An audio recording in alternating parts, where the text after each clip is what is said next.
상회색 외에 다른 거를 보자라고 하면서 얘기하고 있는 거는 결국 광회색입니다. 이 광회색은 어떻게 되어 있는가 하면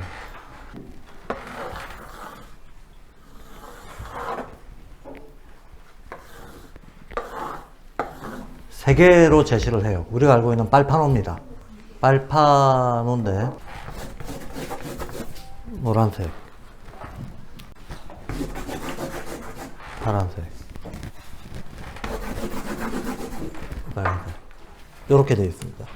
이렇게 배치가 되어 있고 이 각각의 색의 성질에 대해서 좀 얘기를 하고 있어요. 근데 이 상해색에 대해서 얘기하기 전에 녹색 얘기를 잠깐 하고 있으니까 녹색 얘기도 하고 가죠. 녹색이나 살색이 나오는, 이쪽이 녹색이고 이쪽이 살색인데 녹색이나 살색이 나오는 빛의 배합이 어떻게 되는가를 얘기하고 있어요. 빛의 배합 중에서 이게 지금 사실 빛의 제일 기본적 양극성은 흑백이잖아요.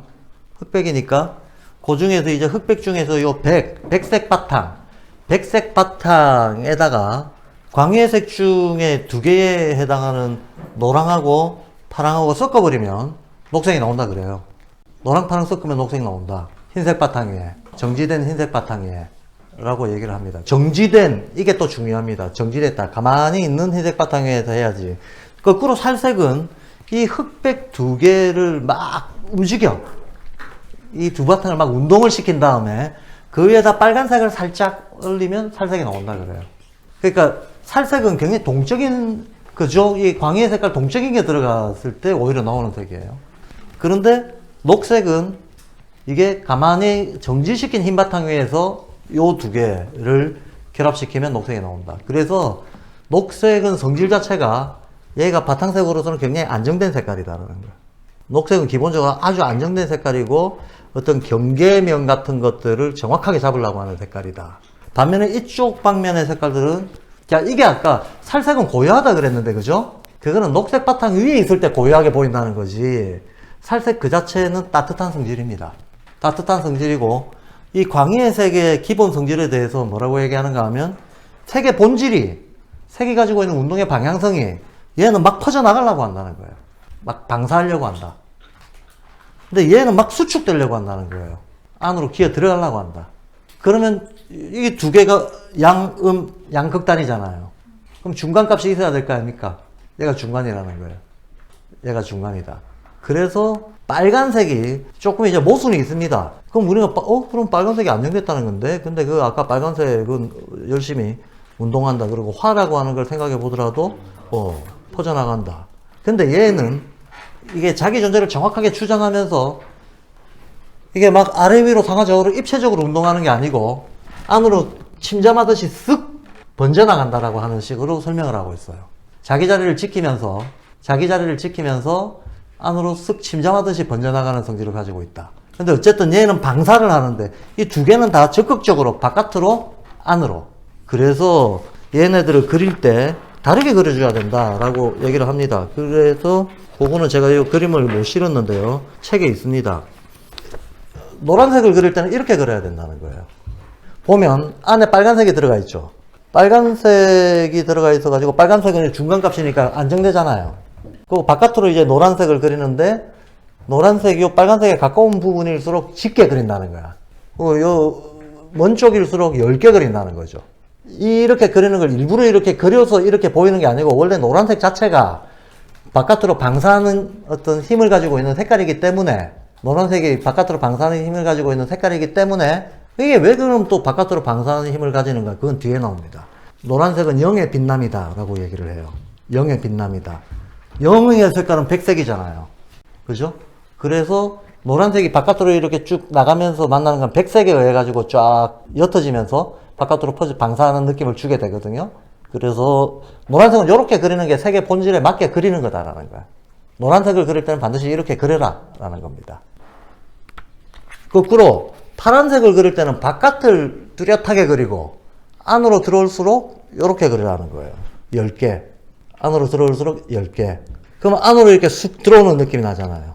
이게 노란색이라든가 파란색이라고 하는 색을 그 색의 본성에 맞게 그리는 방식이다 라고 얘기를 하고 있습니다. 그 다음 그렇게 해서 10페이지에 다시 이제 상해색하고 광해색을 10페이지에 이제 구별을 해 놓고 있습니다. 그래서 내부의 본질적인 것은 상해색이고 외부에 드러난 건 광해색인데 여기도 이제 여기 보세요. 혼에 비친 영의 그림자 이게 흰색이래요. 이러면 이제 헷갈리죠. 아까 그 봤던 거하고. 그 앞에 요 앞에 있는 이 비친이라고 하는 거 그냥 빼버리세요. 빼버리시고 요 앞에서는 그 앞타식으로 얘기하자면 혼이 그림자를 던지고 영이 빛날 때 이렇게 얘기했잖아요. 동일한 거를. 이 두 개가 사실 같은 의미거든요. 근데 표현이 이렇게 달라졌어요. 표현이 이렇게 달라졌습니다. 실제로는 혼이 뒤에 그림자를 들이우고 영이 나타나는 과정이에요. 그 뒤에도 다 똑같습니다. 영에 비친 죽음의 그림자. 영이 뒤에 들이우고 실제로는 죽음이 나타날 때라는 뜻입니다. 다 똑같이 해석을 해서 이렇게 흑백 녹살이 이렇게 배치가 된다. 이걸 앞에 사실 나왔던 거 반복하는 거고요. 반복하는 건데 표현이 달라져서 되게 헷갈리게 만들어 버렸습니다. 되게 헷갈리게. 근데 다르면 안 되죠. 다를 수 없는 거죠. 같은 의미를 해야 됩니다. 그 다음에 외부에 드러난 건 광인데 광의의 색깔들은 이런 운동성을 근본으로 한다는 거야. 광의의 색들은 운동의 상태를 나타내 주는 거고 상의 색깔들은 운동이 아니고 원래 그게 가지고 있는 어떤 명멸, 나타나고 사라짐의 상태를 보여주고 있다는 거예요. 근데 나타나고 사라지는데 요건 삶이고 요건 죽음이죠. 그죠? 요건 죽음이고 죽음에서 삶이 나타나가지고 그 삶이 운동하다가 다시 모이는 과정. 하나의 순환 과정으로 상해색을 얘기하고 있고 상태 순환으로만 상해색을 얘기하고 있는 거고 그 다음에 빨파노, 이 광해색 같은 경우에는 뭐 확장된다, 수축한다 하는 이제 운동성으로 설명을 하고 있습니다. 그럼 결국은 이 두 개가 만나죠. 상해색하고 광해색이 실제로 나타날 때는 따로따로 나타나는 경우 없고 만나서 나타난다는 거예요. 섞인다는 거예요. 그렇게 해서 섞일 때 이제 이와 같은 색채환이 나오게 되는데 이 색채환의 결과 값은 우리가 알고 있는 어떤 물리적인 색채환하고도 많이 다르지 않죠. 옛날 사람들부터도 빨주노초 파남보라고 외웠잖아요. 이제 여기를 기준으로 보자면 여긴 빨주노가 있고요. 이쪽으로 파남보로 들어갑니다. 그 중간에 끼어 있는 거는 살색하고 녹색이 이제 아까 흑백 녹살에 그게 이제 끼어 들어가 있는 거죠. 끼어 들어가 있는데 그럼에도 불구하고 이렇게 원환으로 색채환을 만들어 가지고 더군다나 흑백 녹살이라고 하는 상해색하고 광해색을 구별해서 흑백 녹살이 중앙에 축을 잡고 이것이 번져나가는 식이다라고 만들어 놓은 그림을 슈타이너가 최초였기 때문에 굉장히 의미 있는 그림인 거죠, 이거는. 그래서 상해색이 어떤 상태의 축을 잡고 있으면 이것들이 운동 변화하는 데 있어서 이렇게 번져나간다라는 거예요. 광해색을 만나가지고. 그러면 이런 색채환이 나온다라는 뜻이거든요. 이게 칼라로 나와 있어서는 참 좋았을 건데. 정효진 선생님께서 만들어주시고. 아, 고맙습니다. 말 나온 김에 작업하는 걸로. 그래서 근데 10페이지 밑에 알쏭달쏭한 말이 나옵니다. 빨강은 생명이 빛나는 거다 라고 했습니다. 빨강 여기 있는데 생명은 여기 있는 건데 한 칸 땡긴 거죠. 생명이 빛난다. 생명이 빛이 나면 빨강이 된다 라고 합니다. 당연히 파랑은 혼이 빛나는 거다. 한 칸 땡긴 거죠. 여기 혼이 있는 거니까 혼이 빛난다 라고 얘기합니다. 혼이 그림자를 이것도 만약에 저 상해식으로 얘기하자면 혼이 그림자를 들이우고 영이 빛날 때 이랬을 텐데 지금 광해색에서는 혼이 빛나면 이렇게 된다 그랬어요. 이게 그러니까 상해색이 밑에 있고 광해색이 위에 이렇게 겹쳐지는 방식이거든요. 겹쳐지는 방식이니까 상색이 얘기할 때는 좀 다른 얘기로 하고 그러면 노랑은 영이 빛난다라고 얘기하는 거죠. 그래서 슈타이너가 옛사람들이 뭔가를 노랑으로 그렸을 때 그거는 실제로는 거기에서 어떤 그 영이 빛나는 걸 표현하려고 노랑으로 그렸다라고 얘기를 하고 있어요. 성화에 보면 빨파노 원색들이 많이 쓰이거든요. 그러면서 이 각각의 어떤 운동 과정을 설명하고 있는데 여기서 이제 헷갈릴 수 있는 게 나중에 뒤에 있는 색채환을 보시면 이게 순서가 노랑, 빨강, 파랑 이렇게 되어 있는데 헷갈릴 수 있는 게 자, 빨강은 생명의 빛남. 그 밑에 제가 줄을 달아놨습니다. 색채환이나 조대학에서 봄을 빨강으로 시작을 합니다. 이쪽을 빨강으로 시작을 해요. 이쪽을 노랑으로 표현을 해요. 이쪽을. 조대학이라고 하는 건 12왕공도를 얘기하는 거예요. 그리고 색채원 쪽에서도 빨강부터 일단 기준, 도레미파솔라시도 할 때 도도 색깔로 표현할 때는 빨강으로 표현을 해요. 그래서 빨강부터 기준을 잡고 이제 시작합니다. 빨강이 굉장히 안정된 색깔이잖아요. 기준 음도 되고 기준 색도 됩니다. 기준 색도 되는데 조대학에다가 이거를 배치를 할 때는 12항공도에 배치를 할 때는 어디에다 배치하는가 하면 춘분에다 배치를 해요. 3월 21일. 춘분의 색깔로 빨강색을 배치합니다. 천문학에서 모든 게 다 천문학에서 시작되는데 동양에서는 항상 동지가 기준점이에요. 서양의 천문학에서는 항상 춘분이 기준점입니다. 그래서 빨간 거를 이쪽에 배치를 합니다. 이쪽이 춘분 쪽이잖아요. 만약에 이걸 지금 계절판으로 놓고 보면 춘분, 추분, 하지, 동지 이렇게 되는 거잖아. 그죠? 그래서 빨간 거 다음에 노란 거가 나오게 돼 있어요. 노란 거 다음에 파란 거가 나오게 돼 있어요. 근데 지금 여기서는 보면 노란 거 다음에 빨간 거, 빨간 거 다음에 파란 거 이렇게 나오잖아요. 순수가 뒤집어져 있잖아요. 이게 또 사람 헷갈리게 한다는 거예요. 사람 헷갈리게 한다. 색채환상으로 보거나 황궁도상으로 보면 빨로파라고 하는 순서가 돼야 되는 거예요. 빨로파라고 하는 순서가 돼야 되는데 여기서는 노빨파로 되어 있기 때문에 이거를 몸 혼령을 의미하는 거로 해석을 해놓고 이렇게 보더라도 몸 혼령 이렇게 안 되고 몸 영혼 이렇게 되거든요. 순서가. 그래서 순서가 뒤집어져 있다라고 하는 것 때문에 책 읽는 독자가 또 헷갈릴 수 있다는 거예요. 헷갈릴 수 있는데 그래서 제가 줄을 달아놓은 겁니다. 이거는 틀리거나 착각을 한 문제가 아니다라는 거예요. 왜냐하면요. 이것도 보편적인 건데요. 제가 아까 그랬잖아요. 우주나 자연에 있는 어떤 물질적인 원리가 있으면 그게 인간의 정신적인 원리나 내면의 원리로도 들어온다. 단 그냥 들어오는 게 아니고 대칭해서 들어온다. 그냥 들어오는 게 아니고 대칭적으로 들어온다 라고 얘기를 했잖아요. 그래서 바깥에서 벌어지는 일이 안에서 재현이 될 때에는 순서가 뒤집어집니다. 순서가 뒤집어집니다. 그래서 이게 여러 군데 적용이 돼요. 실제 심지어는 인간의 소화 과정이라든가 생리적인 데에도 이런 원리가 적용이 되거든요. 근데 일단 지금은 독자들이 읽으면서 헷갈릴 수 있는 부분을 제가 일단 이런 원리 때문에 그렇습니다 라고 밝혀둔 거니까 요것만 확인하고 넘어가겠습니다. 다른 얘기로 좀 확장하기에는 조금 설명을 길게 가져가기에는 힘들고요. 그래 놓고 11페이지에 들어가면 이 색채의 두 가지 성격을 어째서 이 두 가지가 나눠진다라고 하는 거를, 어떤 식으로 나눠진다라고 하는 거를 능동, 수동으로 얘기를 하고 있어요. 그래서 능동적인 거는 광의 색깔이다. 이게 운동하는 거의 색깔이니까 능동적이라고 얘기하는 거죠. 반면에 수동적인 거는 흑백 녹살이다. 이건 제가 밑에 전제되어 있는, 깔려있는 바탕이라 그랬잖아요. 예, 그러니까 이거는 수동적이라고 표현을 했습니다. 이러면서 이거를 유성과 황도 12궁에다가 연결을 했어요. 유성과 황도 12궁. 제가 또 밑에다가 줄을 달아놨으니까 줄은 나중에 읽어보시고요. 유성이라고 하는 애들은 떠도는 애들이잖아요. 그죠? 떠도는 애들이잖아요. 황도 12궁이라고 하는 건, 이 황도 12궁이라고 하는 거하고 유성의 관계는 변수와 상수의 관계입니다.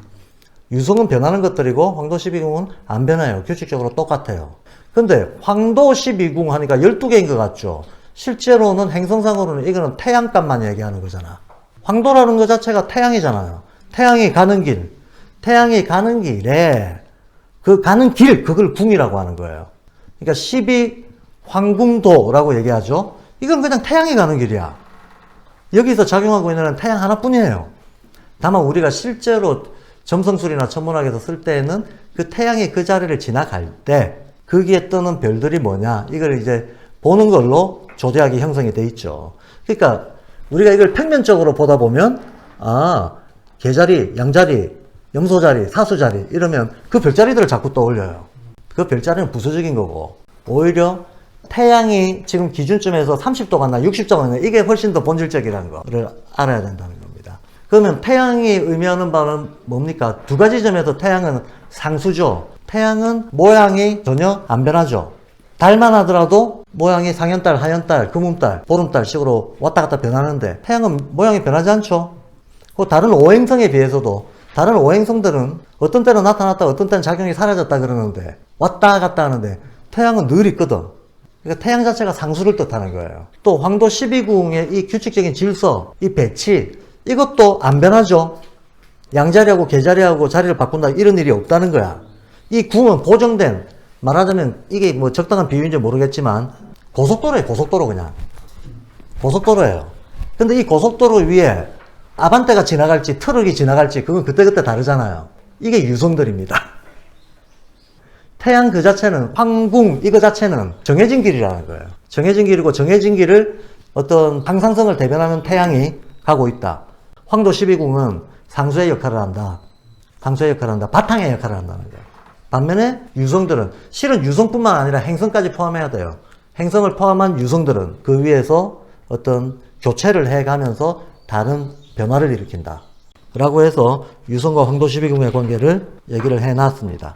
자, 이제 여기까지가 상해색과 광해색에 대한 개념적 구별입니다. 일단 개념이 좀 들어오시나요?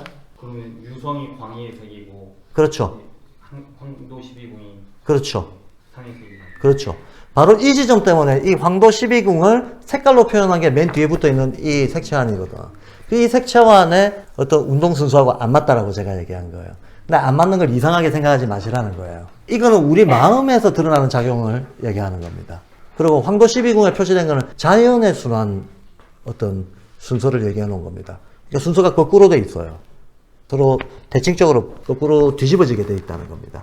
마치 위에 있던 걸 밑으로 제껴버리면 방향 바뀌는 거하고 똑같습니다. 이제부터 실질적인 부분으로 들어갑니다. 여기서부터 이제 어떤 음악의 문제라든가 다른 예술과의 관계 문제라든가 인간의 도덕성의 문제라든가 이런 데로 쫙쫙 확장을 해 나갑니다. 근데 우선은 상해색, 광해색 이런 거에 대한 개념 구별부터 정확하게 돼 있어야 요 뒤에 진도 나갈 때 요 뒤를 이해하는데 어려움이 없습니다. 자, 이 물체는 왜 빨간색인가? 이거 정말 근본적인 질문이죠. 그거 애들이 진짜 많이 묻죠. 얘는 색깔이 왜 이러냐고. 얘는 이름이 왜 이런 이름을 붙이냐고. 이거 왜 생겼냐고. 아이들이 정말 많이 묻습니다. 근데 이런 거에 대해 가지고 현대 물리학의 대답은 뭔가 하면 다른 모든 색을 흡수하고 빨강만을 반사하기 때문이다. 이렇게 답한다는 거예요. 실제로 물리적으로 이렇게 답을 하잖아요. 이게 빛의 어떤 파동과 망막의 관계 문제인데 빨강을 방사하니까 빨간색으로 보인다. 이렇게 얘기한다고. 근데 이걸 두고 이제 슈타이너는 말하는 거죠. 이런 답은 이 사람은 왜 바보인가라는 질문에 대해서 모든 현명함을 흡수하고 바보스러움만 튕겨내기 때문이다. 이렇게 얘기하는 거 똑같다는 거예요. 슈타이너가 유머를 쓰려고 참 애를 많이 써요. 유머러스하게 하려고.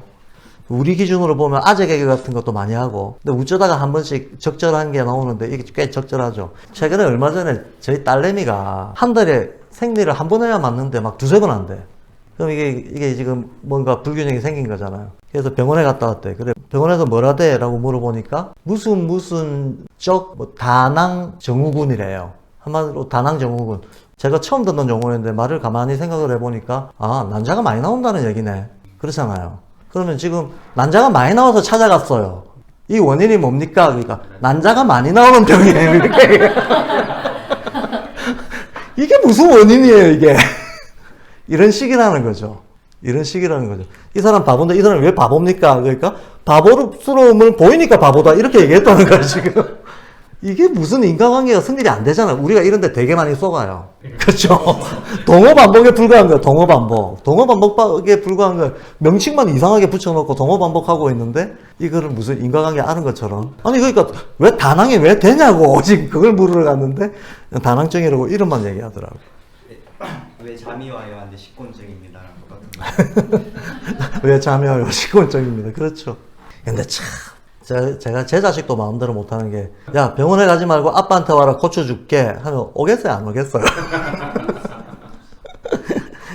이게 이렇습니다. 어쨌든 이게 왜 빨간색인가라고 하는 이제 이 문제를 한번 진짜로 한번 얘기해 보자라는 거예요. 그럼 이제 스타트는 녹색부터 시작합니다. 왜냐하면 녹색, 이게 생명, 지구의 근본색이라고 아까 얘기했으니까. 그 지구의 근본색은 왜 녹색인가? 식물은 왜 녹색인가? 이거부터 시작해 보자는 거예요. 자, 요 뒤에 월기, 지국이 이게 월기죠. 이게 지국이고, 이거에 대한 얘기가 쭉 나오는데, 만약에 여기 계신 분들이 인지하게 완전 생초보면, 또 혹시는 이게 나중에 영상이 어디 남아가지고 보시는 분들이 인지하게 생초보면, 일단은 사구생체에 대해서 이해를 하고 들으셔야 돼요. 제가 그것까지 미리 쭉 다 얘기할 수는 없으니까 그냥 설명을 달리겠습니다. 이게 이렇게 됩니다. 자료 보지 마시고 그냥 제 설명을 들으세요. 기체, 액체, 고체가 뚜렷하게 구별이 된 건 언젠가 여기서부터 구별이 됐어요.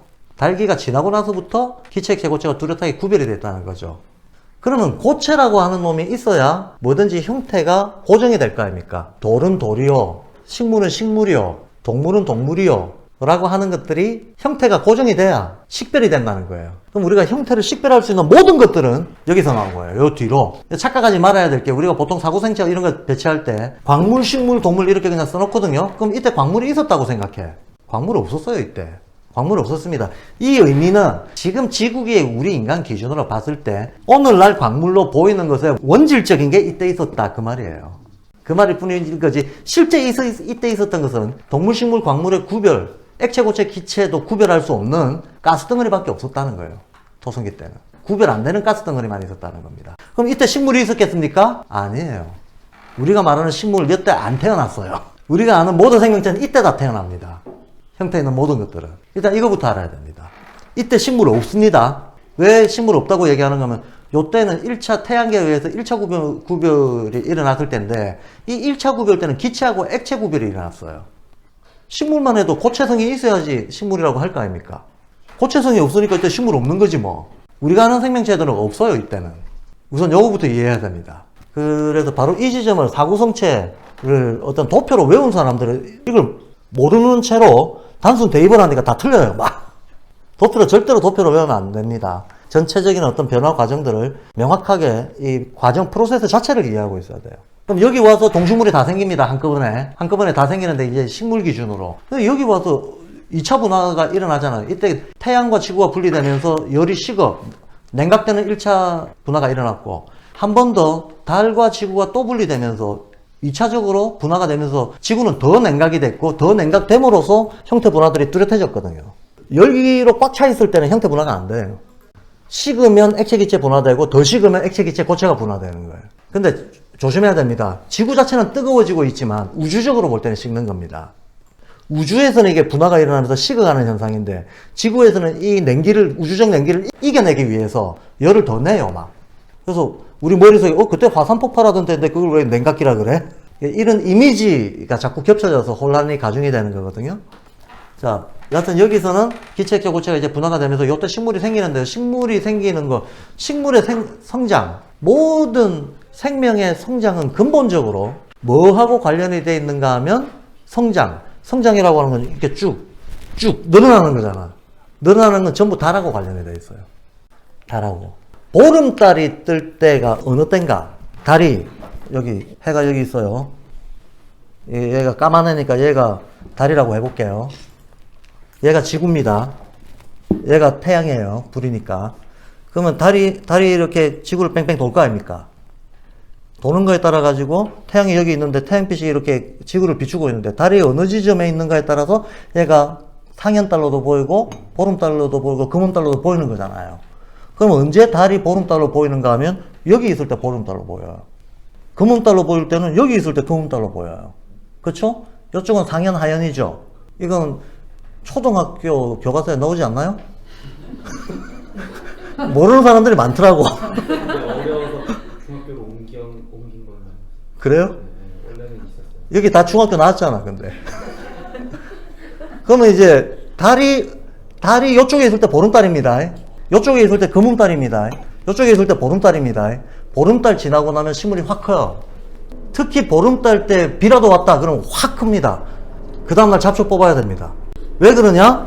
양쪽에서 땡기잖아. 양쪽에서 땡기잖아요. 달이 지구를 땡기는 힘이 있잖아요. 그렇죠? 예, 태양빛은 들어오기도 하고 반사되기도 하고 땡기는 힘도 있고 다 있습니다. 다 있는데 이렇게 딱 돼 있을 때 쌍방에서 쭉 잡아 당기기 때문에 식물이고 뭐고 성장하는 겁니다. 식물이고 뭐고 성장하는 거지. 얘가 이쪽에 동행을 하고 있으면 태양의 힘에 의해 반감돼 버려요. 할 일이 없는 거야 얘가. 그래서 금음 때는 한번 관찰을 해보세요. 금음 때는 식물뿐만 아니고 동물까지도 번식이 뚝 끊깁니다. 보름이 돼야 애들이 확 성장을 해버린다는 거예요. 이거는 농사를 짓는 농부님들은 그냥 경험적으로 아는 겁니다. 보름달 뜨고 나면 뭐 어떻게 된다. 그럼 보름달이 되면 우리 정신도 갑자기 막 확장을 하겠죠. 그래서 평소에 안 하던 짓을 하려고 그러겠죠. 마치 술 먹고 평소에 안 하던 짓 하는 거하고 비슷하게. 그래서 보름달 뜨면 늑대인간 나온다. 그 늑대인간이 아니고 아마 인간 내면에 있던 늑대성이 늑대가 아니고 늑대성. 남자는 다 늑대라며. 그럼 늑대성이 다리가 되는 거지. 술 먹고 취하고 평소에 못하던 짓 해보는 것처럼. 그래서 실제로 보름달 뜨면 범죄율이 올라가요. 이건 변치 않는 통계입니다. 보름달 뜨는 날 범죄율이 올라간다. 예, 그래서 그와 관련된 온갖 종류의 전설들이 생겨나는 거죠. 이게 왜 녹색으로 처음에 나타나느냐 하면, 이 달계 모든 생명들이 나타나는데, 달하고 지구가 분화가 되면서, 이 달기운, 그전에는 지구는 태양의 기운만 거의 많이 받고 있다가, 달이 분화가 되면서 해의 기운뿐만 아니라 달의 기운도 받게 되잖아요. 두 개의 기운을 같이 받게 되잖아요. 근데 색깔로 보자면 해하고 달은 빛의 상태로 놓고 보자면 하나는 밝고 하나는 상대적으로 어둡죠. 예, 흑백을 대변하는 겁니다. 이 자체로 흑백을 대변하는데, 달빛이 땅속으로 기어 들어갑니다. 달빛이 땅속으로 기어 들어가는데 땅으로 침투합니다. 그러면 이 달이 땅으로 침투해서 달빛만 들어가는 게 아니고 햇빛도 들어가고 나머지 오행성의 빛들도 다 들어갈 거 아닙니까? 다 들어갑니다. 땅속으로 다 들어가면 얘네들이 뭘 하느냐? 얘네들이 대기권을 통과하면서 탄소, 질소, 산소, 수소 이런 거로 변해버리잖아요. 변해버린 다음에 땅속으로 침투를 하잖아요. 땅속으로 침투를 해서 섞이잖아요. 그럼 뭐가 되느냐? 광물이 되죠. 광물의 기본적인 색깔은 까만색이죠. 까만색입니다. 그러니까 이제 이쪽이 까만색인 거예요. 이쪽은 땅 밑에 있는 거를 반영하는 거죠. 죽음의 색깔. 그 죽음의 색깔은 까만색입니다. 근데 이 죽음의 색깔을 어떤 온기가 자꾸 끌어올리잖아. 그러면 이 죽음의 색깔 안에 있던 것들 중에서 어떤 생명의 기운에 반응할 수 있는 애들이 끌어올려지는 거거든요. 끌어올려지면 에테르에 의해서 얘가 이제 상승하는 겁니다. 상승하면 어떤 애들이 상승하냐? 얘네들이 상승해요. 운동성이 있는 애들. 이 광해색 중에서 운동성, 우리는 이걸 색깔로 이해를 하고 있지만 나중에 뒤에 나오는데 슈타인은 이런 얘기를 해요. 색깔은 아스트랄과 자아를 주재한다 라는 얘기를 합니다. 이게 무슨 말이냐? 우리의 아스트랄이라든가 자아라고 하는 정신작용, 의식작용, 이 자체가 마치 색과 같은 성질을 가지고 있다는 거예요. 그렇기 때문에 우리가 색을 보면 감정 반응을 한다는 거야. 그러면 이 우주 안에서 어떤 특정한 기운이 특정한 색하고 연결이 되어 있고, 그게 특정한 감정하고까지 연결이 된다는 얘기거든요. 그런 의미에서 우리 인간의 감정작용이 있기도 전에 그 색깔을 만들어냈던 별기운이 먼저 있었다, 그 얘기예요. 그런 점에서 색이 아스트랄과 자아를 주재한다라고 표현하는 겁니다.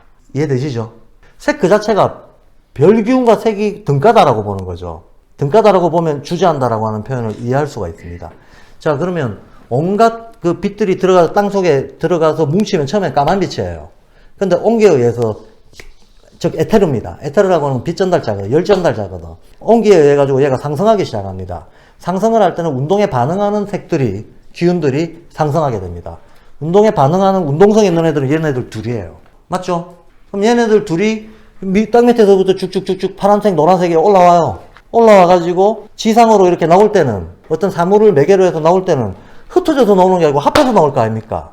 그 합해봐. 합했는데 지상에 딱 올라오는 순간 땅 밑에 있을 때하고 지상에 있을 때하고 뭐가 다릅니까? 햇볕을 받냐 안 받냐가 다르네. 땅 밑에 있을 때 햇볕을 못 받잖아요. 지상에 올라오면 아무리 작은 상태로 올라오더라도 올라올 때부터 햇볕을 받아요. 햇볕은 색으로 치면 무슨 색인가요? 흰색이죠? 아까 앞에서 나왔잖아요. 흰색 바탕 위에 요거 두 개 섞으면 초록이 나온다. 그죠? 흰색 바탕은 햇볕의 작용입니다. 요거 두 개는 에테르가 밑에서 광물에서 밀어 올리는 색들이에요. 이해되시죠? 온기가 들어와서 밀어 올리는데 어떤 애들이 반응하냐? 운동성 있는 애들이 반응한다고.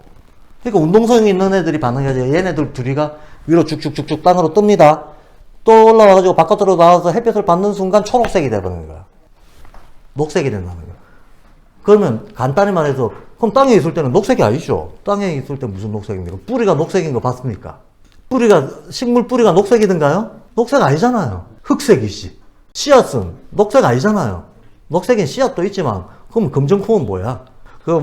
훨씬 다양한 색깔들을 가지고 있고, 씨앗 그 자체는. 기본적으로는, 어쨌든 씨앗이나 뿌리라거나 이런 것들은 녹색이 아닙니다. 얘들이 바깥으로 나오는 순간 해를 받아가지고 녹색이 되는 거야. 이해가 되시죠? 그래서 모든 식물은 녹색이다. 모든 식물 바깥에 나오면서 다 녹색이다. 이렇게 되는 겁니다. 근데 또 이제 다년생 나무 둥씨 이런 거 있잖아. 이런 건 또 왜 색깔이 다르냐. 요거 또 천문학적으로 설명을 해야 되는데, 이건 지금 이 책에 나온 게 아니니까 나중에 시간 남으면 하겠습니다. 일단은 녹색인 이유는 설명이 됐죠. 녹색인 이유. 그러니까 이 녹색인 거는 결국은 뭡니까? 달과 태양의 상호작용인 거죠. 달과 태양의 상호작용입니다.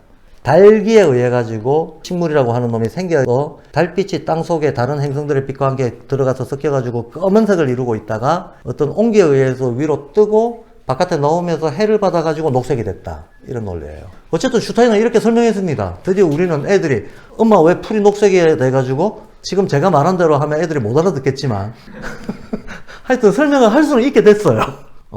이래서 녹색. 해와 달의 어떤 합작으로 녹색이 됐다 라고 얘기했습니다. 그러면 이게 해, 달만 돼 있는 게 아니잖아. 줄기에서부터 쭉 올라가가지고 잎으로 가잖아요. 잎으로 가면 갈수록 잎 쪽이 해를 더 많이 받는 쪽이거든요.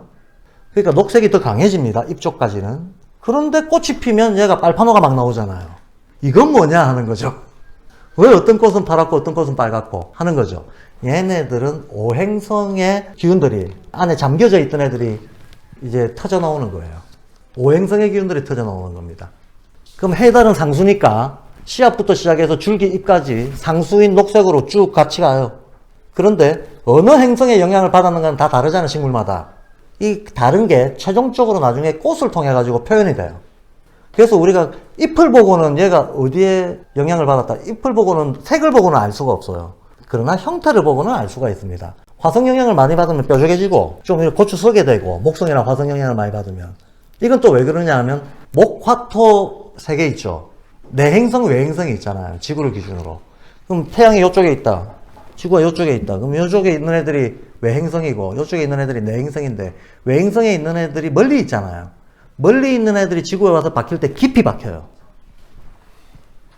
가까이 있는 애들은 조금 박힙니다. 그럼 제일 멀리 있는 애들이 토성이나 목성이잖아. 토성, 목성 같은 것들의 기운을 많이 받은 애들일수록 줄기가 튼튼하다든가 심지어 나무도 커요. 그럼 제일 큰 나무는 토성 영향 받은 거지 뭐. 그 다음 큰 나무는 목성 영향 받은 거야. 이렇게 이해할 수가 있습니다. 그래서 화목토 쪽에 영향을 받은 애들은 나무들이 많아요. 1년살이 풀들은 금수 영향을 많이 받습니다. 근데 도록으로 바뀌는 다 받습니다. 어쨌든 상대적으로 배분이 그렇게 돼 있다는 겁니다. 배분이 그렇게 돼 있는데, 그러면 이제 요 식물들 중에서 모양만 보고 줄기의 어떤 강도, 밀도, 그 다음 줄기가 늘어지는 형태, 이런 걸 보고도 우리는 대충 얘가 어느 행성에 영향을 많이 받았다라고 하는 거를 짐작할 수는 있어요. 그러나 그보다 확연하게 눈에 보이게 색깔로 표현하는 것은 꽃이에요. 꽃의 색깔을 보면 얘가 어느 행성에 영향을 받았다는 게 확 드러나게 돼 있다는 거야. 이해가 되시죠? 그래서 꽃 쪽으로 이제 가면 색깔이 다양해집니다. 오행성들이 섞여가지고 제각각의 어떤 색을 이제 뿜어내기 시작하기 때문에. 그리고 꽃 다음에는 열매잖아요? 열매에서도 열매 껍질을 통해서 우리가 알 수가 있죠. 노란 놈, 파란 놈, 뭐 빨간 놈, 여러 놈이 있잖아요. 꽃과 열매 단계에 가면 오행성의 작용들이 드디어 바깥으로 튀어나와서 표를 해준다라는 겁니다. 자, 이렇게 하면 우리는 왜 식물이 녹색부터 시작하는지도 알게 됐고, 왜 줄기와 잎까지는 다 녹색인데 꽃부터는 달라지는가도 나름대로 설명을 했습니다. 이 꽃부터 달라지는 거는 이 책에 나와 있는 게 아니고 제가 슈타이너가 괴테를 확장했듯이 뭐 저라고 확장하지 말한 법이 있나요? 제가 조금 확장한 겁니다. 그 다음에 뭐 풍경화 얘기 나오는 건 그냥 읽어보시면 되고요. 이거 인간의 의식이 변하면서 풍경화가 나왔다, 원근법이 달라졌다, 뭐 그런 얘기하고 있는데, 이건 크게 설명할 내용은 없으니까 읽어보시는데 14페이지에 항아리와 팔레트 얘기가 나오네요. 근데 이게 순서상 지금 이어서 말씀드리는 게 좋을 것 같습니다. 발도르프에서 습식 수치화를 하잖아요. 근데 왜 하는 거죠? 왜 습식 수치화를 하는 거죠? 이 문제. 제가 이 문제에 대해서 제가 발도르프 입문 초기 때 여러 사람들한테 물어봤어요. 경험 많다는 사람들한테. 그래서 이런저런 답들을 해주시는데 뭐 좀 마땅치가 않은 거야. 잘 공감이 썩 크게 안 돼요. 근데 제가 들었던 답들은 뭐 어렸을 때에는 아이들이 상상과 동화의 세계에 사니까 어떤 형태의 구별을 뚜렷하게 하지 말고 좀 뭉개진 듯이, 인형도 그렇게 만들고 그림도 그렇게 처음에 좀 뭉개진 듯이 그리게 해서 상상력을 자극한다, 이렇게 얘기하더라고. 그럼 유화물감으로 뭉개서 그리면 될 거 아니야. 그러니까 그 말로는 제가 납득이 잘 안 되는 거죠. 좀 뭉개진 듯이 이렇게 그려가지고 상상력을 자극한대요. 막 이렇게 좀 색도 희미하게 쓰고, 그래서 습식수자를 한다. 근데 그거는 저로서는 뭐 약간 일리는 있지만 100% 납득은 안 됐어요. 왜냐면 다른 방식으로도 그렇게 뭉갠 그림은 얼마든지 그릴 수 있으니까, 상상력을 자극하는 여러 가지 방법이 있으니까. 꼭 습식 수채화만 상상력을 자극할 건 아닌 것 같아서. 왜 그러지? 근데 왜 습식 수채화만 고집하지? 하는 거죠. 그래서 심지어 어떤 사람은 20세기 초반에 유화 물감이 비싸서 못 썼던 게 이유다. 라는 얘기까지 하는 사람이 있더라고. 사람들이 몰라서 그런데 사실은 물감이 비싸서 물에 타서 썼다. 그건 도저히 안 받아들여지고. 그런 이유 때문에, 그럼 지금은 물감이 싼 시절이 됐는데 왜 그러냐. 관습이냐, 이거 뭐. 그래서 별로 이렇게 마땅한 이유가 없는데, 사실은 여기 이제 설명이 돼 있습니다만, 책에 나옵니다. 그 설명이 나옵니다만, 그냥 제가 풀어서 말씀을 드리면 이런 겁니다. 이 시절에서 이 시절로 넘어왔잖아요. 요때는 액체 기체만 있다가 이때 고체가 생겼잖아요. 그럼 요때 액체 떠들고 있던 어떤 기운들이 고체 색으로 정착이 된 거잖아요. 그렇죠? 기체와 액체 속에 떠들고 있던 어떤 기운들이 고체가 발생하면서 고체 속에 착색이 돼가서 들어갔다는 얘기야. 이거를 아이들이 느껴야 된다는 거예요. 그래서 물감을 쓸 때 액체화되어 있는 물감을 써야 이 액체화되어 있는 물감에다가 색이 더해지고 하면서 어떤 색이 확연해지는 거. 그리고 딴 것들하고 섞였을 때 색의 분화가 일어나는 거. 이걸 애들이 액체화된 물감 속에서만 느낄 수 있다는 거예요.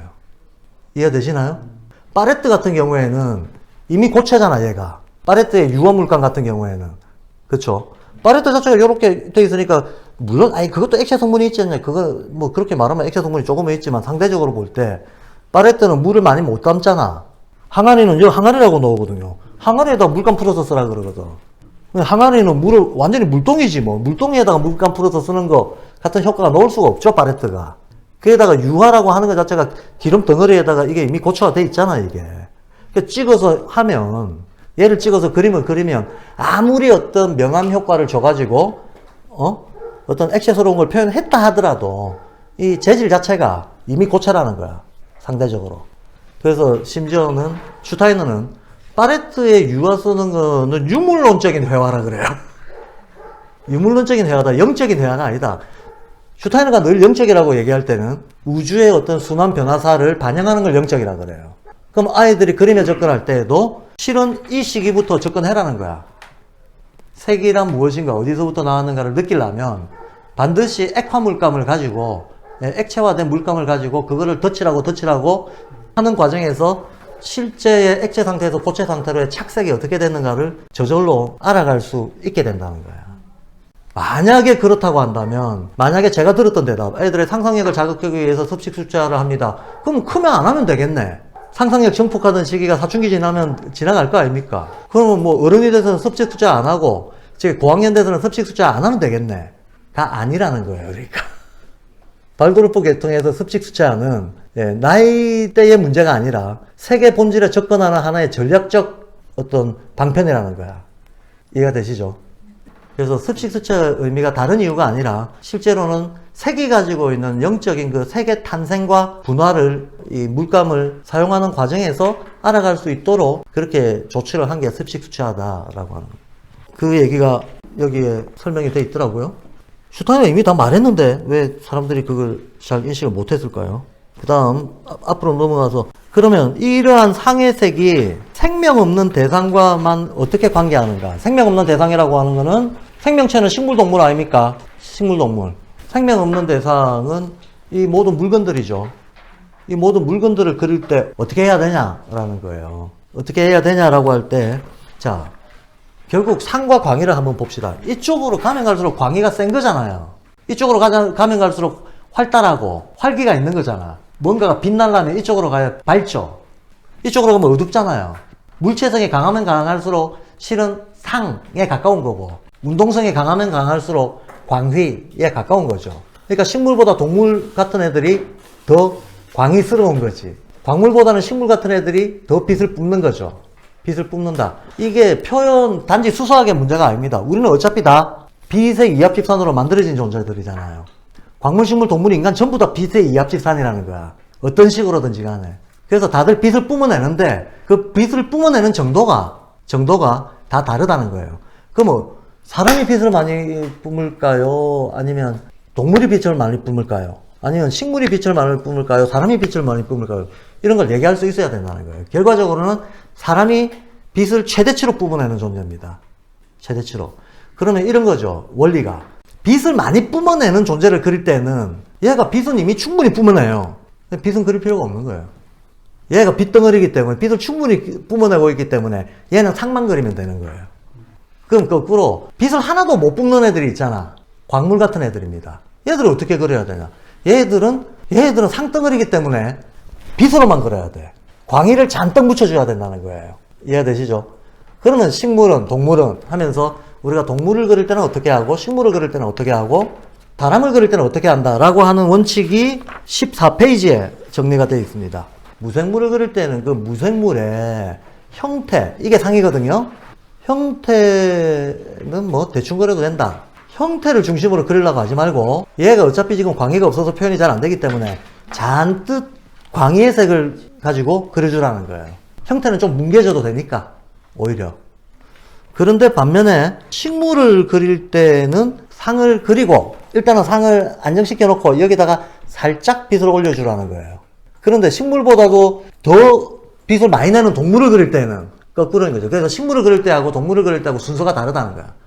식물을 그릴 때는 먼저 형태를 잡고 이게 상을 그리고 해요. 거기다가 색깔을 입힌다. 즉 광의를 뿌려주는 겁니다. 색을 입힌다. 근데 동물을 그릴 때는 그렇게까지 식물 그릴 때처럼 형태 잡는 그런 거 할 필요 없고, 동물은 조금 유동적이게 그리되 그거를 색깔을 더해가면서 형태를 만든다. 순서가 바뀌죠. 순서가 바뀝니다. 식물은 형태부터 잡고 색을 붓는다. 동물은 색을 입히면서 형태를 만든다. 이렇게 순서를 바꿔 그리는 게 색의 본질에 맞는 거다. 근데 인간은 다 가지고 있잖아요. 인간은 다 가지고 있잖아. 상도 그렇고 광의도 그렇고 다 가지고 있잖아. 그러니 인간을 그릴 때에는 사실은 추가적인 광의가 필요가 없다는 거야. 인간을 그릴 때에는. 인간이야말로 어떻게 보면 가장 다양하게 그려낼 수 있는 존재이기도 하고, 뭐 추상적으로 그려도 되고 상징적으로 그려도 되고 빛으로도 상으로도 그릴 수 있는데, 인간을 그릴 때는 어쨌든 색에 대한 어떤 광의의 색을 덧붙인다 만다, 덧붙이거나 뺀다고 해서 인간을 더 본질적으로 표현할 수 있는 게 아니라는 거야. 그냥 인간은 그냥 드로잉만 해도 된다는 거야. 이런 식으로 인간은 그냥 상만 그려라 라고 얘기하고 있습니다. 좀 여기 미술 전공하신 분들, 제가 항상 강의할 때마다 농사 해본 적이 없는데 농사 강의를 하고 막 미술 해본 적이 없는데, 특히 미술은 제가 국민학교 1학년 때부터 고등학교 3학년 때까지 올 F를 받았던 과목이거든요. 뭔가 심리적 거부감 때문에 계속 청소년기를 지날 때까지 미술을 거부하고 있었던 입장이라 가지고, 제가 직접 그려본 경험이라든가 색감에 대한 거라든가 이런 경험치가 약한데 강의를 하면서는 이런 얘기를 하게 돼서 미술선생님 앞에 계셔가지고 좀 떨립니다. 이럴 때 제가 하는 말이 있습니다. 슈타이너가 그랬다니까요. 제가 한 말이 아니고 이 책 속에 있는 말입니다. 긴지 아닌지는 뭐 해보면 알겠지. 어쨌든 논리는 그렇게 전개가 되고 있습니다. 그래서 그 다음에 이제 항아리 파레트 얘기까지 끝났고요. 자아와 색채에 대한 얘기가 14페이지에 나옵니다. 이게 이제 인간의 기분하고 색채하고 통한다라는 아까 말했던 그 얘기입니다. 그리고 색깔은 우주적 어떤 기운이기 때문에 인간의 어떤 심리적 반응 이전에 먼저 있던 자연에 있던 기운이다라고 하는 것을 강조를 해서 색이 오히려 아스트랄과 자아를 주재한다라고까지 얘기를 하는 겁니다. 그래 놓고 이제 다른 어떤 확장 쪽으로 나갑니다. 건축, 의상, 조각회화, 그 다음에 음악 체험, 그 다음에 뭐 저쩌고 쭉 나가는데요. 사실상 이 강의의 하이라이트는 맨 뒷장이거든요. 여기까지 가야 슈타이너가 어떻게 확장했구나 하는 걸 알 수가 있거든요. 일단 좀 내용을 좀 달려보겠습니다. 간단한 거는 빨리빨리 지나가고요. 일단 건축과 의상과 조각의 관계는 이렇게 말하고 있습니다. 슈타이너가 인간이 건축을 왜 했을까? 옛날에는 구원 파고 토굴에 살았는데 어느 순간부터 인간이 건축을 하기 시작했다. 그 어느 순간이 언젠가 영계에 대한 직접적인 인식이 멀어져 갔을 때부터입니다. 그때부터입니다. 한마디로 문명이 시작될 때. 문명이 시작되고 인간이 도구를 사용하고 이성과 논리를 사용하기 시작할 때, 이때 영계에 대한 직관력은 확 사라져 버립니다. 그거 왜 그런가 하면 우리도 다 마찬가지인데요. 우리가 자라면서 말을 배우기 전에는 이 세상의 모든 것들을 하나의 형상으로 인식을 하게끔 돼 있어요. 그러다가 말을 배우면 기억력이 폭발하게 돼 있습니다. 그러다가 개념화가 되기 시작해요. 이러면 이제 논리의 세계로 들어가는 겁니다. 그래서 형상, 기억, 개념 논리 이런 식으로 순서가 정해져 있다는 거예요. 순서가 정해져 있는데, 예를 들면 우리는 지금 개념 논리에 익숙한 사람들이에요. 개념 논리에 익숙했다는 얘기는 형상적인 인식을 더 이상 못한다는 거예요. 옛날에 있던 능력이 없어진다는 거예요. 그리고 우리가 아무리 애써도 꼬맹이들의 기억력을 못 쫓아갑니다. 꼬맹이들의 관찰력과 기억력은 거의 뭐 성인 기준으로 보면 슈퍼맨이에요. 그래서 우리 애는 천장갑다 하고 다 착각하게 되는 거죠. 그때만 그런 건데. 그때만 반짝거렸다가 사라지는 능력이에요. 사라지는 능력. 이해되시죠? 그러면 이게 인류도 이런 식으로 진화해 왔단 말이에요. 그래서 인류의 초창기에는 말이 거의 없던 시절, 인류는 형상적으로 가인식했다. 그러다가 인간이 언어적으로 사고하기 시작하면서 기억력이 폭발하는 시기가 있었고, 문명화된 시기가 있다는 거예요. 이 문명화된 시기가 오면 영적인 직관력은 확 떨어져 버립니다. 그죠? 영적인 직관력이 떨어졌다는 것은 점점 인간이 뭘 느낀다는가 하면 내가 신으로부터, 영혼으로부터 멀어지고 있다고 느끼는 겁니다. 분리됐다. 분리됐다라고 느끼는 겁니다. 이런 분리 불안증은 뭘 낳습니까? 되돌아가고 싶다를 낳죠. 이게 바로 종교죠. 되돌아가고 싶다. 뿌리로, 근원으로 되돌아가고 싶다. 되돌아갈 수 있는 여러 가지 방법론과 여러 가지 제의식들을 갖춰 놓은 게 종교로서 발달을 해 나가게 됩니다. 건축은 인간의 영적인 세계로부터 떨어져 나오고 나서 언젠가는 다시 그 영적 세계로 돌아가야지 하고 자기가 살 공간에 대한 영적 이미지를 구축한 게 건축의 출발이었다라고 얘기를 해요. 실용적인 이유 때문이 아니고, 그러니까 우리는 건축을 할 때 집의 모양은 잘 보세요. 서양 건축이건 동양 건축이건 건축의 스타트는 우주를 모방하는 거예요. 천장의 구조, 기둥의 구조, 방의 분할, 이런 것들이 인간이 알고 있었던 하늘의 질서에 대한 모방이었다는 거야. 그러니까 언젠가 내가 돌아갈 영계, 그 영계의 어떤 구조물을 지어놓고 그 속에서 내가 살면 돌아가는 느낌이 난다는 거야. 그 다음에 의상은 뭐냐? 그렇죠. 저도 이거 어렸을 때 되게 궁금했습니다. 옷을 왜 입었을까? 그것도 형형색색으로. 저기 이브가 옷 입는 바람에 에덴 동산에서 쫓겨났잖아요. 그죠? 이파리로 가리는 바람에. 그 창세기에 보면 그렇게 나오잖아요. 옷을 입고 나왔더라. 저것들이 이제 전의 상태로는 못 가는구나. 나가라. 방 빼라. 그러고 이제 내보냈다. 그런 얘기인데. 인간의 의상에 대해서는 일단은 이제 왜 그러냐, 진짜 그러냐, 이 얘기는 좀 다음에 하기로 하고, 일단 소개만 하자면 슈타이너는 인간의 의상은 아스트랄계에 살던 때의 기억을 되살려서 의상으로 만들어 입었다라고 얘기를 해요. 우리가 아스트랄계에 살았다, 영계에 살았다는 거죠. 그러니까 건축도 마찬가지고 의상도 마찬가지인데, 근데 약간 다른 게 있습니다. 의상은 기억을 되살려서 이걸 어떻게든 색으로 표현하려고 옷을 입은 거고, 건축은 내가 언젠가 다시 영계로 들어갈 거라고 생각하고 있는 그 어떤 우주 공간적인 질서를 공간으로 구축을 해놓고 거기서 사는 거고, 즉 건축은 미래에 대한, 의상은 과거에 대한, 의상은 기억으로부터 오고, 이 건축은 미래에 대한 어떤 자기가 돌아갈 곳에 대한 염원으로부터 온다라고 설명을 하고 있어요. 좀 다르다라고 얘기합니다. 그럼 조각은 뭐냐? 이렇게 과거와 미래로부터 영향을 받는 게 있는데 조각은 뭐냐 하면 인간적인 표현으로, 조각이야말로 지금 현재 나에게 주어진 환경에 대한 신성의 표현으로서, 신성의 표현, 영의 표현. 영이 하는, 영의 본성이 뭐냐면 창조잖아요. 창조. 영의 본성은 창조를 하는 겁니다. 인간한테도 영이 있으니까 인간은 이 세상의 사물들을 접하는 순간 변형을 시키고 지 맘대로 만들어 보려고 해요. 그래서 애들이 가만 내버려두면 처음 하는 놀이가 조형이에요. 조형. 흙이 됐든 물이 됐든 종이가 됐든 뭐가 됐든 쪼물딱거려가지고 모양을 만들어 보는 거. 이거부터 한다는 거야. 그래서 미술 수업 중에서 제일 먼저 시작하는 것도 조형 수업이에요. 그리는 걸 시작하는 게 아니고 손으로 흙놀이 하는 것부터 시작해야 된다는 거예요. 그래서 이 조각은 인간의 내면의 영성이 이 현실을 만나가지고 발휘되는, 영이 혼으로 표현돼가지고 세상을 직접 어떤 창조적으로 매개하려고 하는 그 혼의 열정, 이거의 표현이다라고 얘기를 해요. 그래서 건축과 의상과 조각이 조금 이제 나뉘죠. 건축, 의상, 조각이 과거, 현재, 미래에 대한 반응으로 양식들이 좀 나뉜다. 회화는 뭐냐? 회화라고 하는 것은 사실은 굉장히 비현실적이거든요. 아니, 왜냐하면 회화는 사실은 종이잖아요.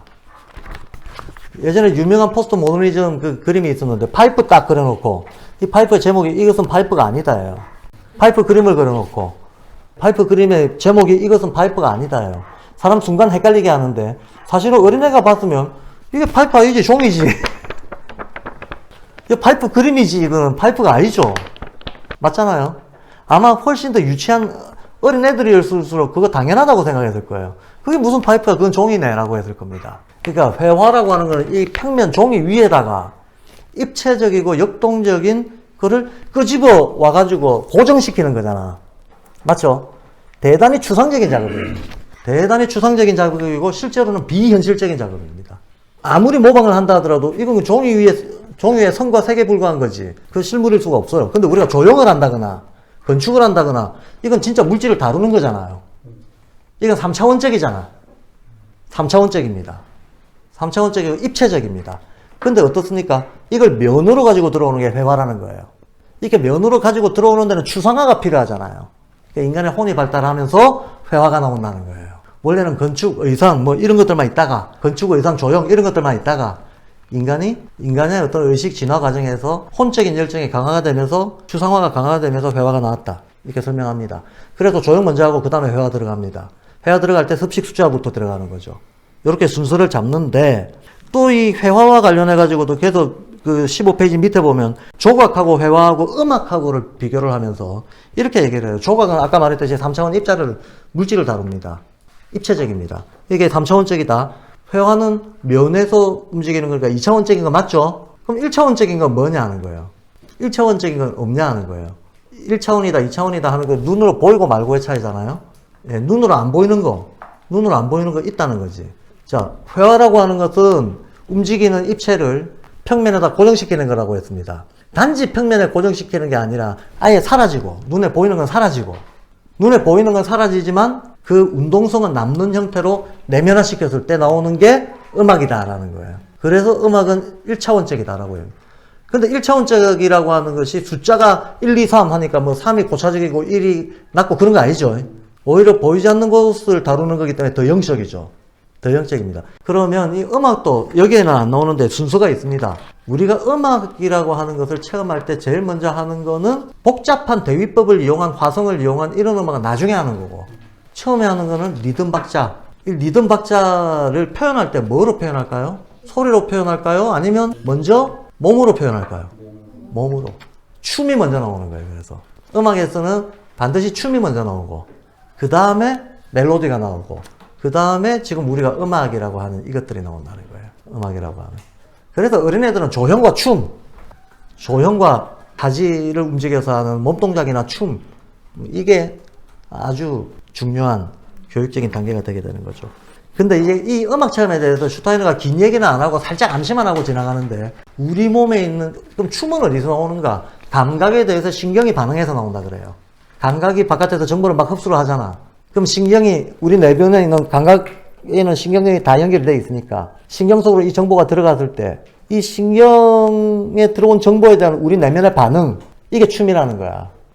이게 춤이라는 거야. 그래서 춤이라고 하는 이 행위가 인간에게 있어서는 그야말로 근본적인, 아주 근본적인 행위다.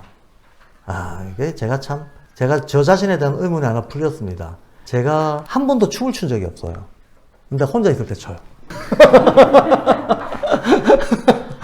이 이상한 모습. 나는 왜 춤추러 가자. 제가 대학교 1학년 때 제 생일이라고 친구들이 이태원 나이트에 한번 때로 몰려간 적이 있었어요. 나는 안 간다. 난 나이트 그런 데 가서 춤 안 춘다. 근데 가면 추게 돼 있대. 무조건 추게 돼 있대. 그래서 막 나를 끌고 가더라고. 그래 가가지고 5시간 동안 애들 가방 지켜줬어요. 애들이 온갖 시도를 했는데 끝내 안 췄어. 근데 이게 제가 나이 들어서가 아니고 제가 5살 때 친척들끼리 모여가지고 왜 잔칫날 술 먹고 춤추고 그러잖아요. 근데 이제 친척들 순배가 돌아서 우리 어머니 순서가 됐는데 전 지금도 기억이 나요. 그게. 우리 어머니도 그걸 신기하다고 늘 저한테 있어요. 제가 그 5살 어린 나이에 어디서 보고 들은 것도 없는데 어머니가 춤추러 나가는 순간 붙잡고 추지 말라고 끌었어. 추지 말라고. 그게 뭘까? 도대체 그러면 나는 완전 본능이 제거된 상태로 태어났나? 하면 또 그건 아니에요. 그건 아닌데 그럼 내 안에 있는 이 뭔가 춤추어서 뭘 표현하려고 하는 거에 대한 이 짙은 반감은 뭔가 하는 거를 이해를 하면 나라는 이 존재가 어떤 까르마를, 저는 저의 까르마에 좋다고 한들 싫다고 한들 어쩔 수 없잖아요. 자기 운명에 대해서 자기가 부정한들 긍정한들 어쩔 수는 없는데 저는 어쨌든 대단히 긍정적으로 받아들이고 있습니다. 내가 그래서 그랬구나. 마음에 들어. 라는 식으로 받아들이고 있습니다. 근데 이제는 좀 출 수 있을 것 같아요. 알았기 때문에. 한마디로 이제 봉인이 풀리는 거죠. 자, 그래서 어쨌든 춤에는 그런 어떤 내적인 깊은 심층적인 의미가 있다. 라고 슈타이너가 얘기를 하고, 그 다음에 이제 연극에 대해서도 얘기를 하고 있어요. 연극은 서정적인 것도 있고, 서사적인 것도 있고, 그 다음에 드라마적인 것도 있다라고 그래요. 드라마적인 것도 있다고 그러는데, 이제 지금까지 역사적으로 나타난 어떤 연극의 형태를 두고, 서사적 연극, 드라마적 연극, 서정적 연극이라고 보고 있는 겁니다. 근데 이 역시도 마치 천지인 삼재처럼, 음양중 삼재처럼, 이런 어떤 역할 분담과 성격을 띠고 있다라고 얘기를 하는 거예요. 띄고 있다, 아까 3차원, 2차원, 1차원 이런 분할이 되듯이 이것도 서사시 같은 경우에는 서사시나 서사적인 대사들을 가만 보세요. 사람의 감정을 싹 빼버리고 거대한 우주적인 어떤 운동의 질서라든가 신들의 장난이라든가 운명이라든가 이런 차원에서 그걸 끌고 갑니다. 이건 영적인 극이에요. 그래 이런 서사적인 거는 일종의 하늘과 연결이 되어 있다고 얘기를 합니다. 반면에 우리가 드라마라고 하는 거 있잖아요. 이 드라마의 가장 대표적인 게 고대 그리스 비극입니다. 고대 그리스 비극 같은 경우는 이 책에서 얘기하고 있기로는 이게 원래 디오니소스 축제에서부터 시작된 거다. 근데 디오니소스라고 하는 것은 실제로 인간의 세속적 욕망, 자연과 연결되어 있는 자연적 파괴적인 세속적 욕망 덩어리를 표현하려고 하는 거다. 근데 아다시피 인간의 욕망이라고 하면 충족이 안 되잖아요. 그래서 비극인 거죠. 그래서 비극인 거죠. 인간이 소위 본능 충동이라고 가지고 있는 것들은 절대로 그 자체로는 충족 안 되게끔 되어 있습니다. 마치 시지프스 신화처럼. 바로 끌어올리면 또 떨어지고, 끌어올리면 또 떨어지고, 끌어올리면 또 떨어지고. 이게 비극의 원형입니다. 비극의 원형이고, 드라마는 이걸 표현하는 거다라는 거예요. 욕망의 비극적인 성격. 이걸 표현하는 건데, 이건 땅의 일이다라는 거예요.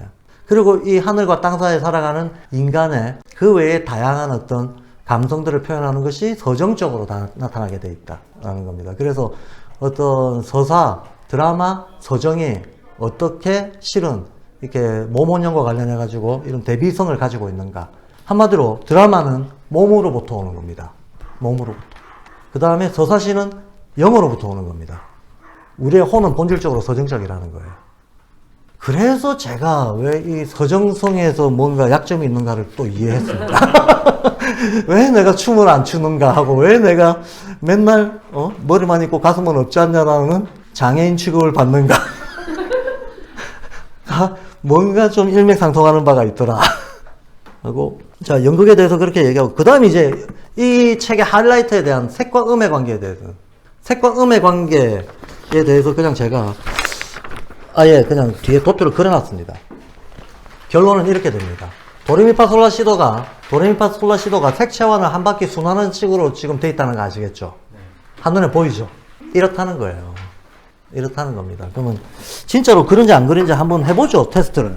그래서 제가 이걸 가지고 테스트를 해봤는데 이게 음이 직선으로 올라가게 돼 있으니까 사실은 예컨대 파를 기점으로 해가지고 솔, 라, 시 이쪽은 색깔로 보면 파란 쪽으로 가는 거거든요. 어두운 쪽으로 가는 거고.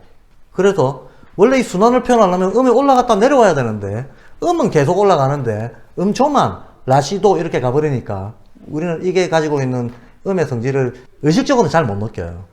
의식적으로는 잘 못 느끼는데 예를 들면 이게 도거든요.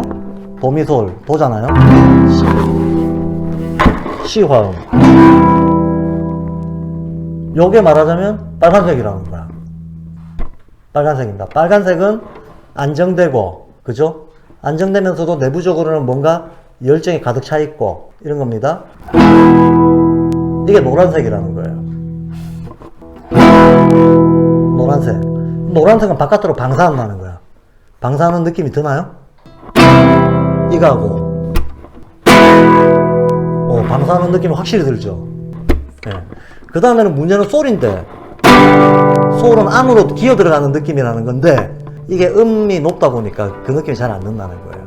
근데 실제로는 이 솔 음은 색깔로는 파란색 쪽이잖아요. 그럼 내면으로 들어가는 느낌이라는 거예요. 솔, 라 이게 다 그렇다는 거지. 그런데 실제로 음악을 좀 할 줄 아는 사람들은 조금 구슬픈 곡들은 다 이쪽 단조들입니다. 솔, 라 쪽 단조들이에요.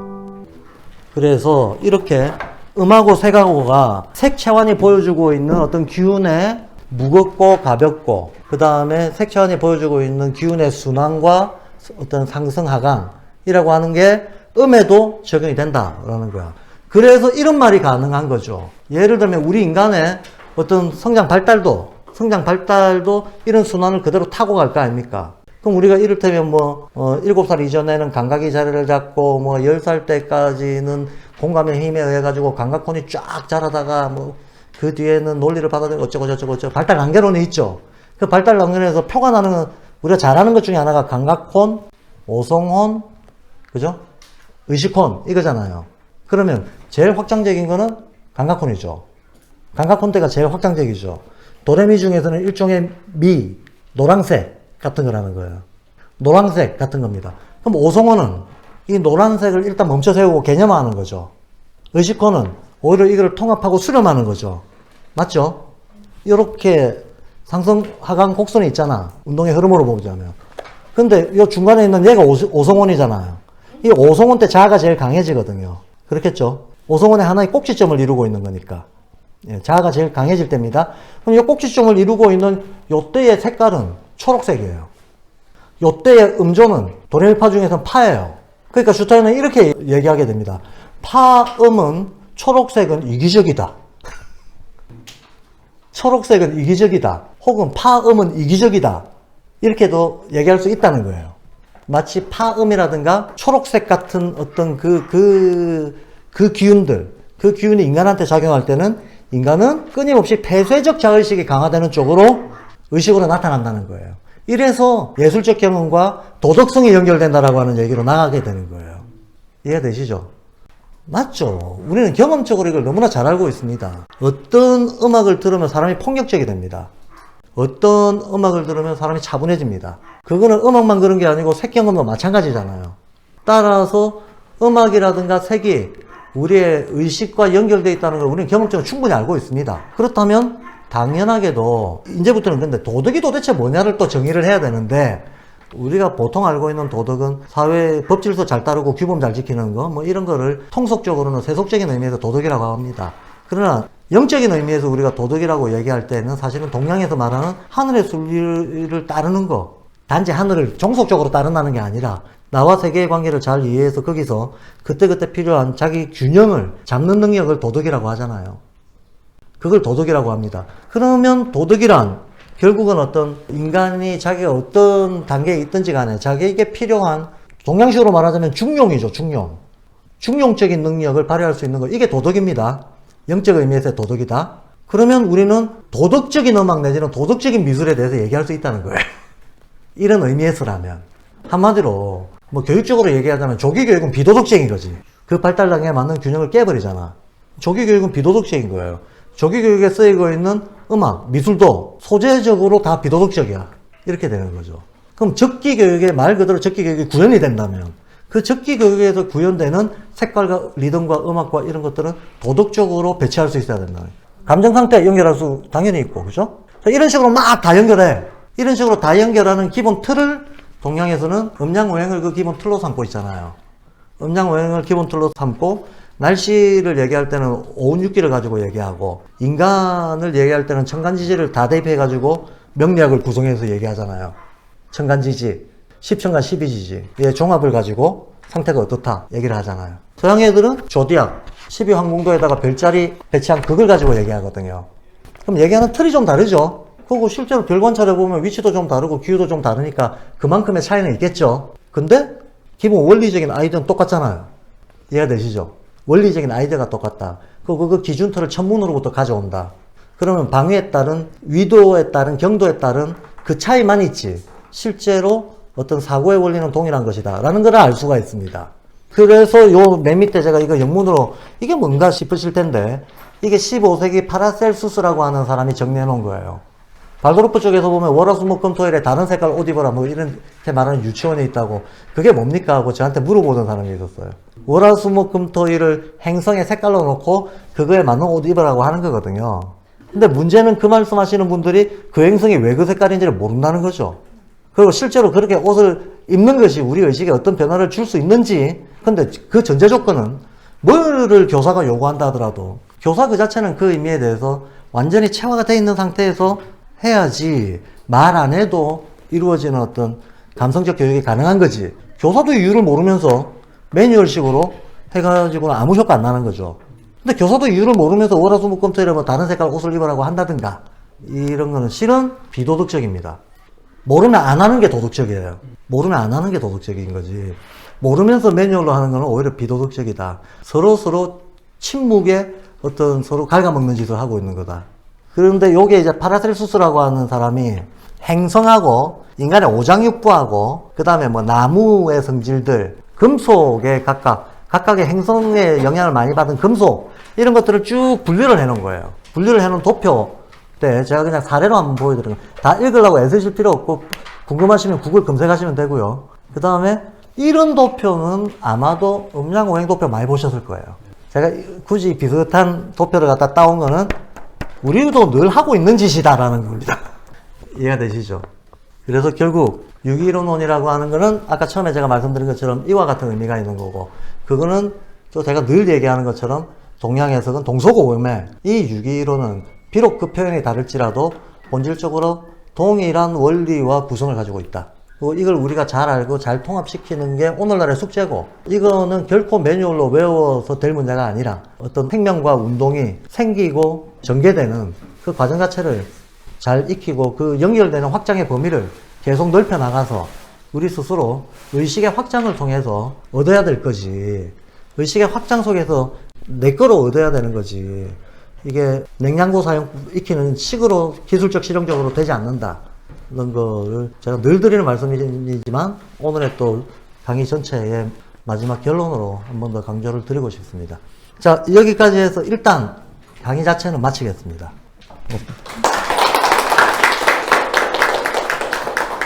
치령다. 치령다. 죄송합니다만 이 파란색 질문지 쓰신 분이 어느 분이신가요? 질문을 말로 설명을 좀 해주세요. 말로 설명. 너무 줄여서 써가지고. 아니 여기에 이 8페이지 1-4번에 보면 폰이 뒤로 물러서면 여기? 파랑이라고 여기? 네. 8페이지 1-4번. 폰이 뒤로 물러서면 파랑이라 돼 있잖아요. 그 왜 갑자기 파랑이 나오냐는 거. 이 파랑은 초록이에요. 초록. 아 초록을 말하는 거예요? 초록을 말하는 거예요. 이것도 번역 문제예요. 인간의 혼이 살아있으면 살색을 떼야 되는데 정상적이면 파랗게 질린다고 했을 때는 사실은 녹색이 된다는 얘기인데 그 무티티한 쪽으로 가면서 녹색을 띈다는 건데 그럼 그게 뭐냐? 헐크를 생각하면 돼요. 8페이지 1-7번에 흑, 녹, 살백 이 순서 방향만 있냐는 거죠. 0이 배경으로 깔리고 죽음이 놓거나 이렇게 다른 방식으로는 안 되냐. 아, 이런 방식으로 안 되냐? 되긴 돼요. 되긴 되죠. 현실에서는 되지. 근데 세계 출현 과정에서는 이게 스펙트럼상에서는 고정돼 있다는 거예요. 흑백이 양극에 있어야 되고, 녹은 반드시 백 쪽에서 나와야 되고, 살은 반드시 흑 쪽에서 나와야 되는 거예요. 근데 실제 현실에서 이게 나타날 때는 다 섞여 나타나겠죠. 그다음에 9페이지 2-2번에 색 성격을 설명하는 거 있잖아요. 그거의 근거가 뭔지 그냥 명상을 해보면 아는 거예요. 9페이지 2-. 아, 이거 녹색은 어떻다, 뭐 살색은 어떻다, 불특정한 방향으로 뭐 노랑 이거 네. 그려보세요. 그려서 보면 그려서 보고 그냥 차분히 그냥 사심 없이 느끼면 누구나 다 저절로 안다라고 해놨어요. 근데 나는 느껴지던데 한번 해보세요. 10페이지 2-3번 2-3. 그 맨 아랫줄에 빨강은 뭐고 생명, 혼, 영 이렇게 돼 있잖아요. 네. 근데 생명, 혼, 영이 빛나면은 그럼 지금 광해의 색이 되는 거잖아요. 그러면은 생명, 혼, 영이 서로를 배경으로 하면서 비출 때는 상의색이 되는데 그 자체가 운동에서 빛나면은 광해의 색이 되는 거예요? 생명, 혼, 영이라고 하니까 이게 지금 이게 생명, 혼, 영 말을 이렇게 써놓으니까 이게 말이 참 문제인데 말을 이렇게 써놓으니까 우리가 자꾸 사람의 감정 상태를 자꾸 떠올리거든요. 근데 이게 애초에 생명은 에테르잖아. 이거 혼이라고 하는 건 아스트랄이고 이거 스피릿이고 그래서 이게 사람 안으로 들어왔을 때 이렇게 된다는 거잖아요. 사람 안으로 들어왔을 네. 때.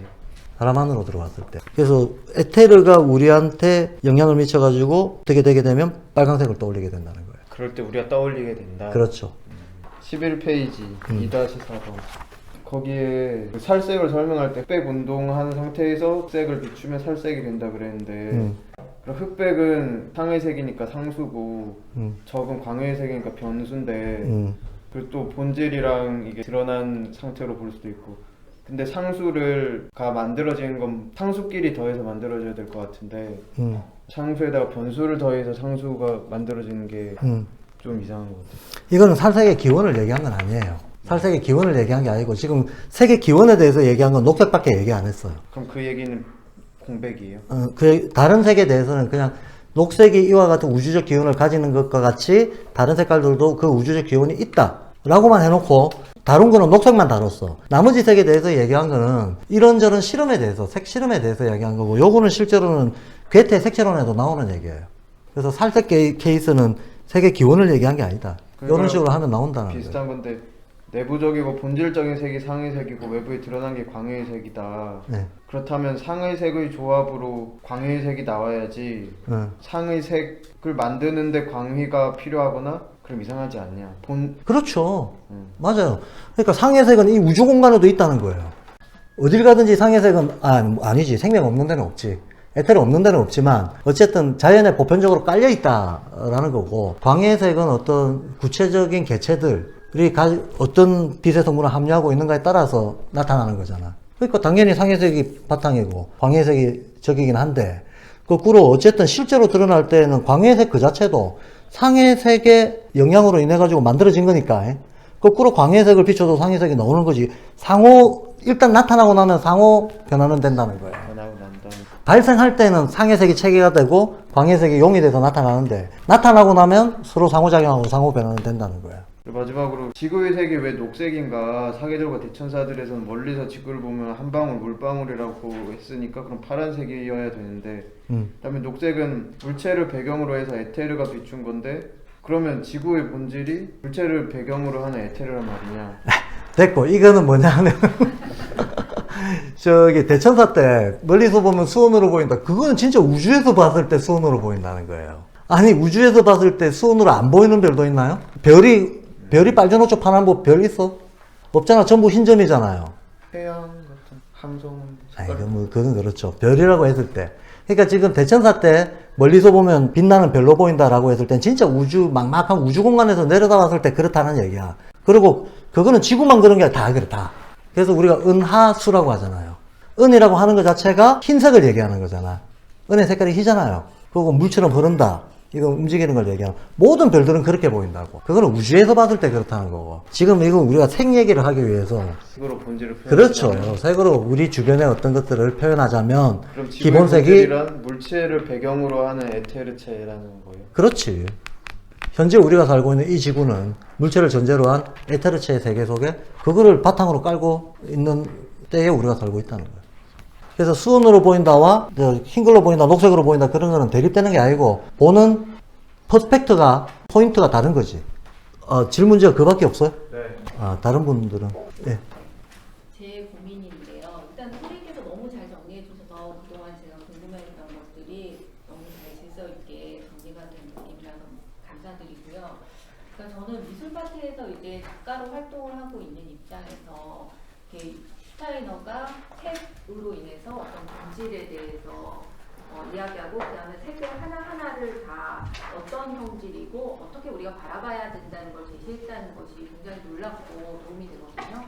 그러니까 미술을 계속 배우면서 하는 입장에서도 그런 색에 대해서 하나하나를 문헌에 있다든지 그렇지 못하고 이제 그려왔었는데, 그래서 이제 그 슈타이너의 어떤 생각이나 이런 것을 듣고 제가 이제 느끼는 바는, 앞으로 정말 그런 영적인 작품을 하는 작가는 그런 슈타이너의 사상이나 유기 이런 근원적인 것을 바탕으로 해서 자유로운 인간이 된 사람들이 이제 그리는 그 그림이 가장 영적인 그림이고, 재료에 대해서도 그런 물감의 성질이라든지 이런 것들, 색에 대한 본질을 다 이해하고 그리는 것이 가장 영적인 작품이고, 우리들이 그 방향을 위해서 가야 된다고 생각이 들거든요.